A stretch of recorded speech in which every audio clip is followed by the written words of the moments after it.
Specs by GKB I care ಅವ್ರು ಬಂದುಬಿಟ್ಟು ಇವತ್ತು ನಮ್ಮ ಮನೆಗೆ, ನಮ್ಮ ಪ್ಯಾರೆಂಟ್ಸ್ಗೆ, ನಮ್ಮ ಚಿಕ್ಕಪ್ಪನಿಗೆ ಎಲ್ಲ ಐ ಟೆಸ್ಟಿಂಗ್ ಮಾಡ್ತಾರೆ. ಫ್ರೀ ಐ ಟೆಸ್ಟಿಂಗ್ ಇರುತ್ತೆ. ಮತ್ತು ಒಂದು ಫ್ರೇಮ್ ತೊಗೊಂಡ್ರೆ ಇನ್ನೊಂದು ಫ್ರೇಮ್ ಫ್ರೀಯಾಗಿ ಕೊಡೋ ಅಂಥದ್ದು. ಪ್ರೈಸು ತುಂಬಾ ರೀಸನಬಲ್ ಆಗಿರುತ್ತೆ. ನಾವು ಡಾಕ್ಟರ್ ಶಾಪಿಗೆ ಹೋಗಿ ಐ ಚೆಕಪ್ ಮಾಡಿ ಅವ್ರ ಫ್ರೇಮ್ ಕನ್ಸಲ್ಟ್ ಮಾಡೋಕ್ಕೆಲ್ಲ ಚಾರ್ಜಸಸ್ ಇರುತ್ತೆ. ಬಟ್ ಇವ್ರನ್ನ ಕಾಂಟ್ಯಾಕ್ಟ್ ಮಾಡಿದ್ರೆ ಯಾವುದೇ ರೀತಿ ಆ ರೀತಿ ಕನ್ಸಲ್ಟೆನ್ಸಿ ಚಾರ್ಜಸ್ ಇರೋದಿಲ್ಲ.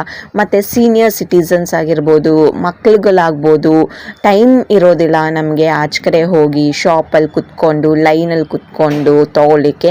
ಸೊ ಇವರು ಹೋಮ್ ಸರ್ವಿಸಸ್ ಕೊಡೋ ಅಂಥದ್ದು. ಸೊ ತುಂಬಾ ಚೆನ್ನಾಗಿದೆ ಸರ್ವಿಸಸ್ ಎಲ್ಲ. ಸೊ ಅಪಾಯಿಂಟ್ಮೆಂಟ್ನ ಫಿಕ್ಸ್ ಮಾಡ್ಕೊಳ್ಳಿ. ಡಿಸ್ಕ್ರಿಪ್ಷನಲ್ಲಿ ವ್ಯಾಟ್ಸಪ್ ನಂಬರ್ ಕೊಟ್ಟಿರ್ತೀನಿ, ನಂದು ಕಾಂಟ್ಯಾಕ್ಟ್ ಮಾಡಿದ್ರೆ ನಾನು ಅವ್ರ ಡೀಟೇಲ್ಸ್ ಕೊಡ್ತೀನಿ. ಸೊ ಈ ರೀತಿ ಒಂದು ಫೆಸಿಲಿಟೀಸು, ಈ ರೀತಿ ಒಂದು ಹೋಮ್ ಸರ್ವಿಸಸ್ಸು ಎಲ್ಲ